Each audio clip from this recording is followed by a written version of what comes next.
Mazel tov. Shalom. Right. Okay, we have wait, I was gonna do where I'm Yeah, on so we're base. doing we're on Machshirin base Ches. Okay, all right, I can put that's my driver's base test. Okay, let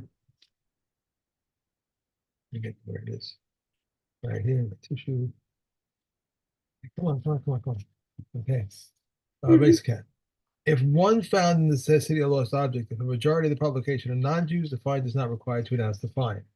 But if a majority of the population are Jews, the fine is required to announce it. If the population is equally divided, the fine is required to announce it. And if one found in that city bread, we rule on the bread based on the identity of the majority of bakers. If it was bread made of fine flour, we rule on it based on the identity of the majority of those who eat bread made of fine flour. And Yehuda says, if it was black bread, we rule on it based on the identity of the majority of those who eat black bread. Yeah, so the If difference, one, just to quickly make a point over here, because we haven't been together for the right, most of that. So we're talking about rules of majorities over here, and which majority are we talking about? So first of all, if you find stam bread, then you can go by the bakers, okay? And that's the beginning of the Mishnah. Then why do we suddenly switch to who eats the fine bread or who eats the black bread?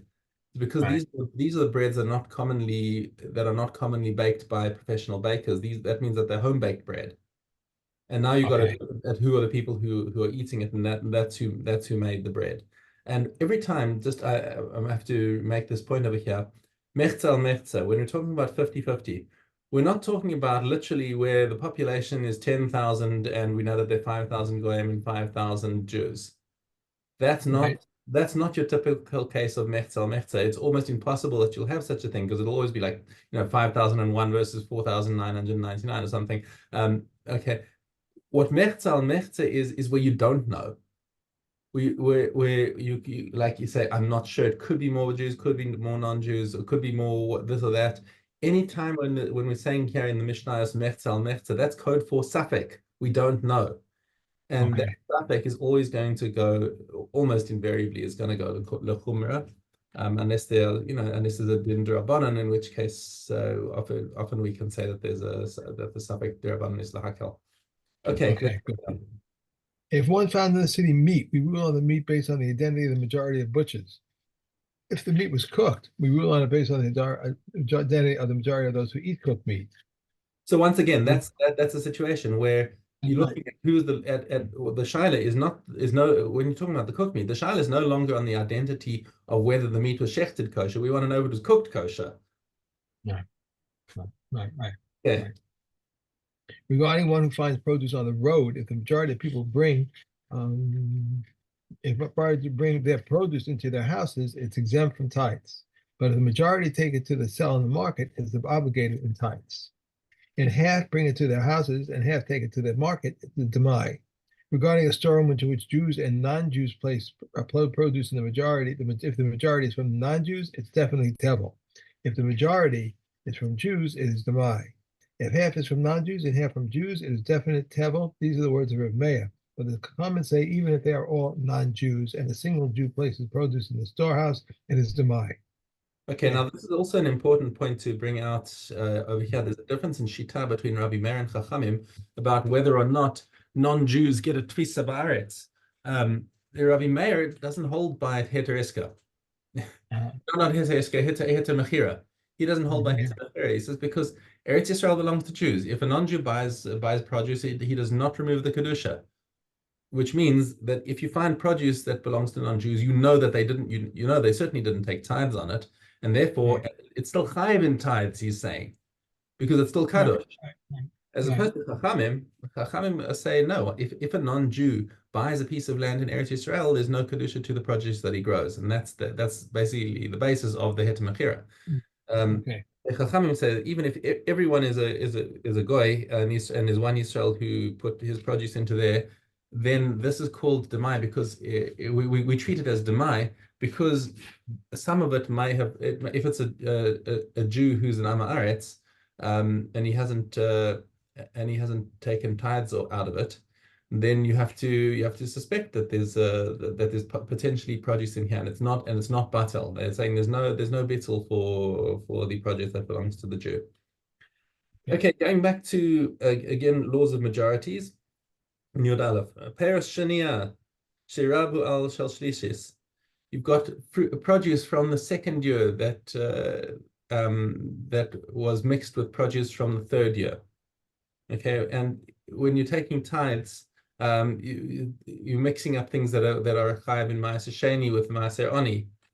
Okay, or shel shlishis v'shel revius v'shel chamishis, shel chamishis v'shel shishis, shel shishis v'shel shvius v'shel motzei v'shvius. All of these, any time when you've got produce mixed up from two different years, in which case the produce has to be disposed of differently. By the way, the mixture over here of fourth and fifth year, you should perk up and say, hold on, both of them are Maaser Sheni. So what's the issue over here? We'll get to that in a second. Okay. We always go by the majority, and we say that even though there's stuff in there that really must go to the ani, but there's Maaser Sheni that's the majority. You go after the majority because Mina Torah we say it's got to be disposed of in one way or another. You can't actually do both. Because so it's got to so what we take is that the majority of the produce requires Maaser Sheni so that everything else is batel. Okay. If this of course is if you know which one is in the majority, and we can say that okay, there were just a few things that required Maaser Oni, therefore we'll take Maaser Sheni. Even Shemitah produce. Even Shemitah produce can become batel in the produce of the sixth or the eighth year. Okay, so but when it comes to mechza lahachmir, if we're not sure which is the majority, then we're going to be machmir on it. And let's say you've got in your kind of worst case scenario, you've got sixth year with seventh year produce. So now, because from the sixth year, the chumrah of the sixth year is that you have to take Trumas and Masra. So you have to take it without a bracha, like Demai, and then you've got to treat it with kedusha of shvius, and you're gonna have to do beer in the following year. So so all of those chumras are going to apply if you don't know which one was in the majority. Now, what about the question of the first with second or the fourth with fifth year produce? So the two possible answers to this. One is that the Tana of this Mishnah held that wait, hold on,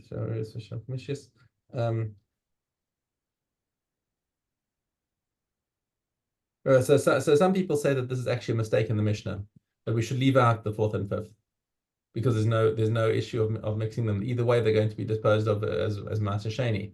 But there's another possibility that our Mishnah is being mentioned because you're not allowed to take Trumas and Masras together from produce or from different years. Even though it's going to go the same way, but you can't take from one on the other. You've got to take them separately, and Right. Okay. But although that doesn't really work well with the flow of the Mishnah, because our Mishnah is talking about being batel. Okay, so being batel in the majority, you can teach that way, and that kind of makes sense. That if you know that the majority is from the fourth year, then everything that's from the fifth year is batel to the fourth year, and you can take it all in one shot. But when it comes to mechza, what's your chumrah going to be if you're not sure which is the majority?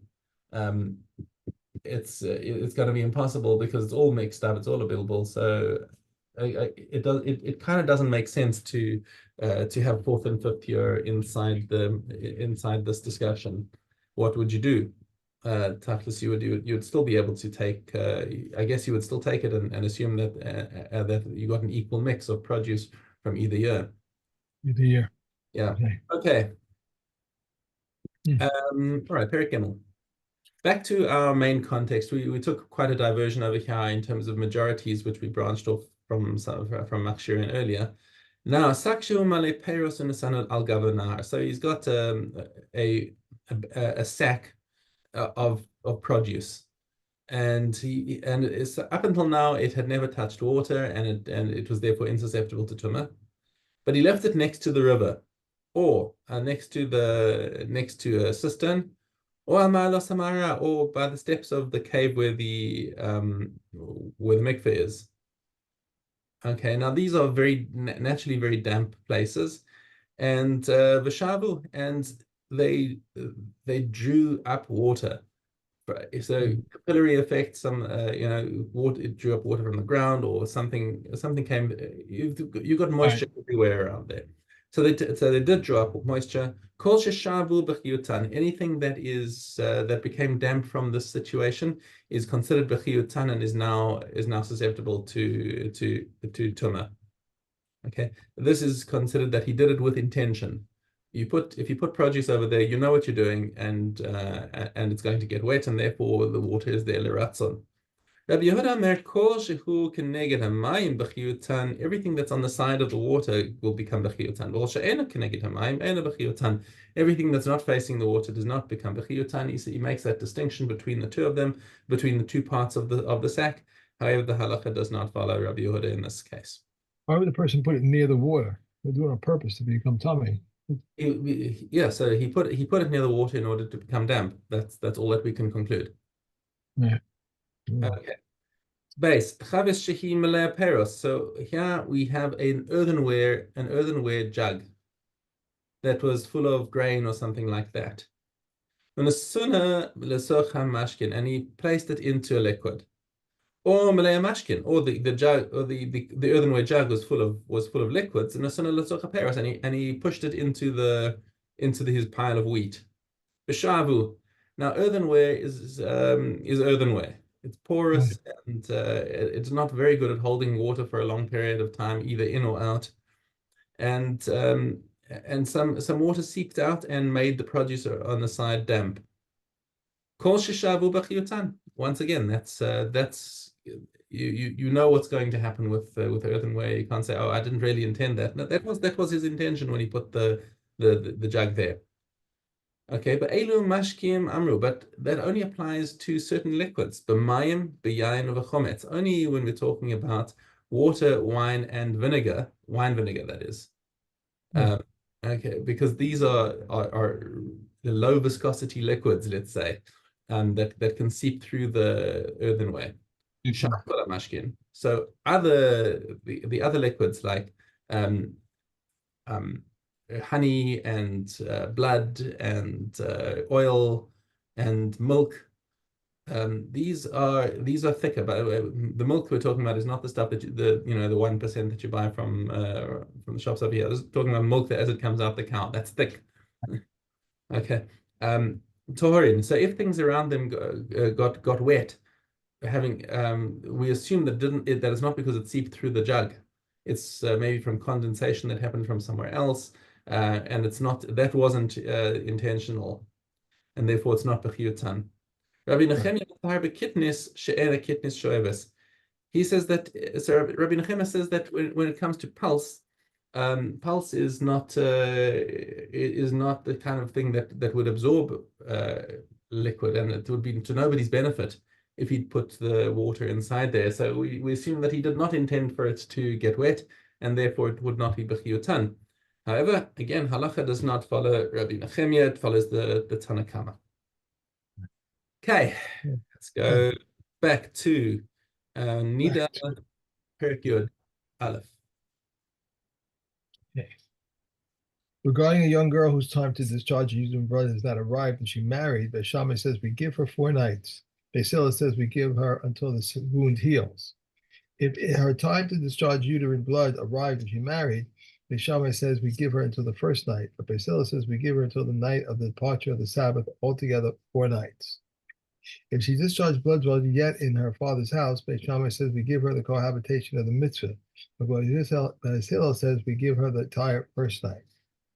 If Anita examined herself on the seventh day in the morning and found herself to be tahor, and at twilight she did not separate tahara, and after several days she examined herself and found herself to be tameh, she has a presumption of tahara. If she examined herself on the seventh day in the morning and found herself to be tameh, and at twilight she did not separate in tahara, and after some time she examined herself and found herself to be tahor, she has the presumption of tuma, and she conveys tuma retroactively for a period of 24 hours, or from examination to examination. But if she has a fixed period, our time suffices for her. The Rabbi Yehuda says, as long as she did not separate tahara from the time of mincha on later, she has a presumption of tuma.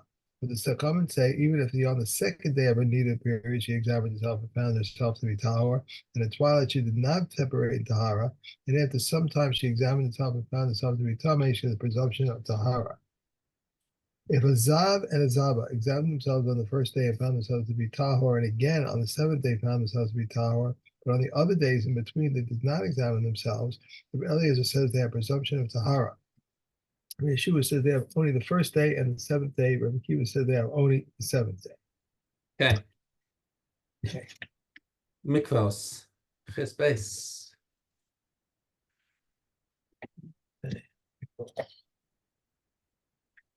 Oh, okay. Base. The following about Balkari required tefillah. If one saw dribbling fluid on an opaque fluid at the beginning, he is tahor. In the middle or the end, he is tameh. From the beginning until the end, he is tahor. And if it was white and stringy, he is tahor. And Rabbi Yossi says white is like opaque. If one discharges thick drops from the member, he is tameh. These are the words of Rabbi Elazar ben Kizma. If one had bad thoughts at night and rose and found his flesh warm, he is tameh. A woman who admits semen on the third day is tahor, and these are the words of Rabbi Elazar ben Azariah. Rabbi Shmuel says sometimes it is 4 periods, sometimes 5, and sometimes 6. And Rakiva says it is always 5. If a Gentile woman admitted the semen of a Jew, it is tameh. If a Jewish daughter admitted the semen of a Gentile, it is tahor. If a woman had intercourse when she went down and immersed herself but did not clean out her house, it is as if she did not immerse herself. A Balkari who immersed himself but did not pass water becomes tameh when he does pass water. Rabbi Yossi says that in the case of a sick man or an old man, he becomes tameh, but in the case of a young and healthy person, he's tahor. Yeah. If it needs, right. That. Nagaim. Yud Beis Gimel. Base Gimel. How many stones must the house have? Rabbi Yisrael says 4. Rabbi Kiva says 8. Rabbi Yisrael used to say until they're the size of 2 grist, or 2 stones, or 1 stone. Rabbi Kiva says until it's the size of 2 grists on 2 stones, but not on 1 stone. Rabbi Elazar ben Shimon says until it appears the size of 2 grists on 2 stones on 2 adjacent walls, 2 grists long and 1 grist wide. Solid.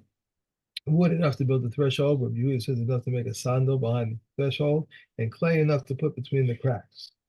Walls of a feeding trough and sometimes partition walls do not become tummy from the Gayim. Loose lime on the outside of the land of Israel did not become tummy from the Gayim. How is the house examined? The one who owns the house shall come and tell the Kohen, saying something like a nega has appeared to me in the house. Even a scholar who knows that it's definitely a nega should not decree a nega has appeared on my house. Rather, he should say something that appears like a nega has appeared on my house. And the Kohen shall command them to empty out the house before the Kohen comes to examine the nega, so that everything in the house does not become tameh. And the Kohen does not shall come to examine the house, even bundles of wood and even bundles of reeds, and these are the words of Reb Yehuda. Reb Shimon says in the Torah, Reb Shimon says, is the Torah keeping him busy clearing out his house? The mayor says, what property of his becomes tameh? If you will say his wooden utensils, his clothing, and his metal objects, he immerses them and they become tahor. About which items was the Torah concerned? About his earthenware utensils, his small jug, and his oil jar. If the Torah is so concerned for his insignificant property, how much more for his precious possessions? If so, for his money, how much more so for the lives of his sons and daughters? And if so, for an evildoer, certainly for a righteous person. Okay. Arachim 3:2.